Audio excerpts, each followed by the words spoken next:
Hello, my name is Anthony Jaster, and I am a Watershed Steward for Newfound Lake Region Association for 2022. Today I'm here at wonderful Gray Rocks Conservation Area to demonstrate how to use the kayak launch here. Now that you have placed your kayak in the cradle of the kayak launch, you can now see how easy it is to get in. Make sure you have your PFD as required by New Hampshire state law. And make sure you have your pedal, and make sure you have anything else of value that you would like to take on this trip. Please come over here in the center. You get in to wherever your spot is on your kayak.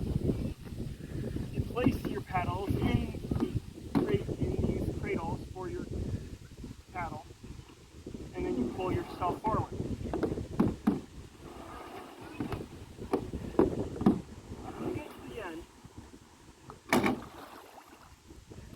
How easy it is without getting wet. Now you are ready to enjoy your day. You'd want to get up to enough speed where you can actually launch in, and then you grab each one of these nooks and you put your paddle in and you pull up. This way is easier and safer to get in and out of the water without getting wet.